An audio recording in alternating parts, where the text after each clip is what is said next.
Salam sejahtera untuk kita semua. Baiklah, di video kali ini kami akan membahas materi tentang komunikasi intrapersonal. Nah, apa sih yang dimaksud dengan komunikasi intrapersonal? Lalu, apa saja unsur-unsur psikologi yang berpengaruh terhadap komunikasi intrapersonal? Nah, untuk itu, tonton dan simak video ini sampai habis dan jangan lupa klik like, comment, and subscribe. Komunikasi intrapersonal adalah penggunaan bahasa atau pikiran yang terjadi di dalam diri komunikator sendiri. Komunikasi intrapersonal merupakan keterlibatan secara aktif dalam diri individu dalam pemrosesan simbolik dari pesan-pesan. Ada 4 unsur psikologi yang berpengaruh terhadap komunikasi intrapersonal. Di antaranya, yang pertama ada sensasi, yang kedua persepsi, yang ketiga memori, dan yang keempat berpikir. Nah, tahap paling awal dalam penerimaan informasi itu adalah sensasi. Sensasi adalah kegiatan-kegiatan yang dilakukan oleh alat-alat indera manusia untuk menginterpretasikan lingkungan di sekitarnya. Unsur psikologi yang kedua yaitu persepsi. Persepsi adalah pengalaman tentang objek, tentang peristiwa atau hubungan-hubungan yang diperoleh dengan menyimpulkan informasi dan menafsirkan pesan. Persepsi ialah memberikan makna pada stimuli indrawi. Hubungan sensasi dengan persepsi itu sangat jelas. Sensasi adalah bagian dari persepsi. Namun, walaupun begitu, untuk menafsirkan makna informasi indrawi itu tidak hanya melibatkan sensasi, tetapi juga melibatkan atensi, ekspektasi, memori, dan motivasi.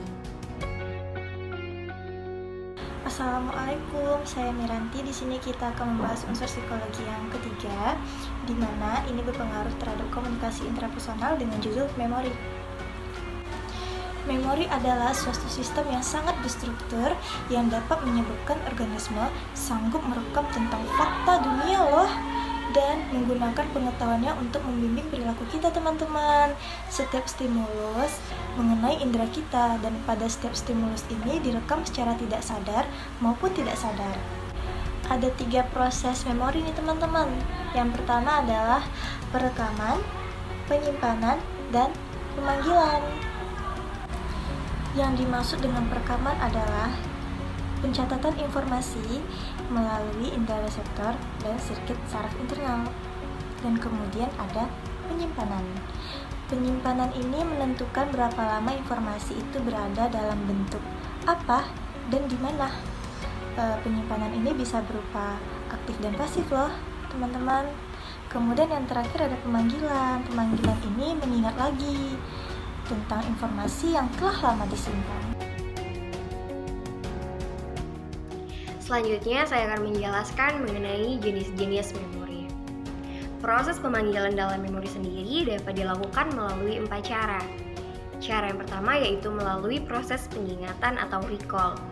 Recall sendiri merupakan suatu proses aktif dalam mengingat kembali suatu fakta ataupun suatu informasi dalam memori kita secara verbatim atau secara kata per kata tanpa petunjuk yang jelas.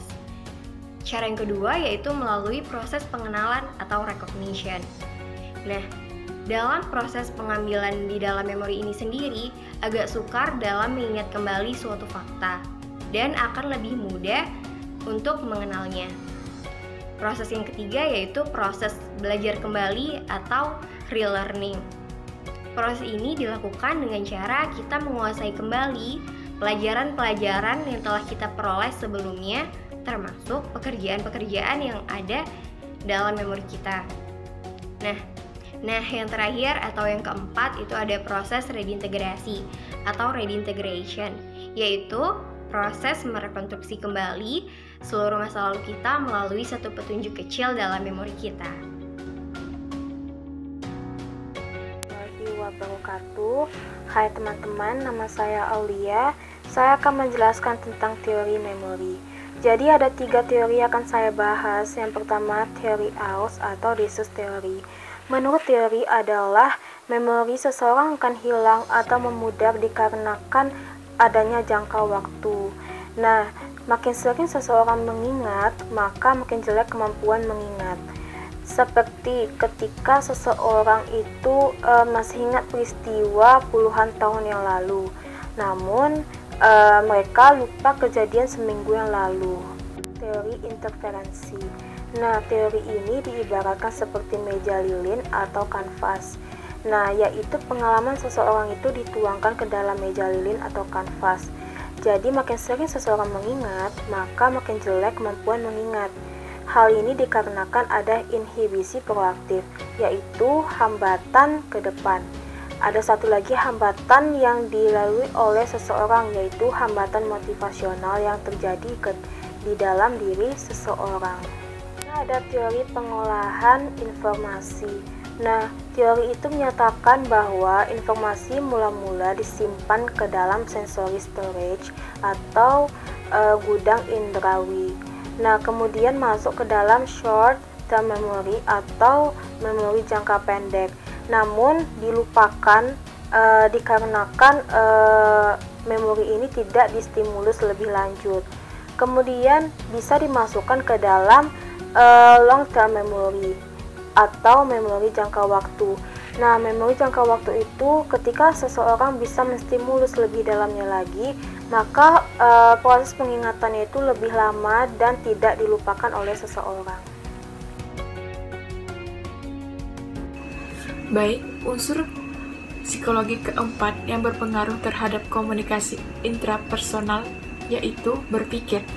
Menurut Floyd and Raj, berpikir adalah manipulasi atau organisasi unsur-unsur lingkungan dengan menggunakan lambang-lambang sehingga tidak perlu langsung melakukan kegiatan yang tampak.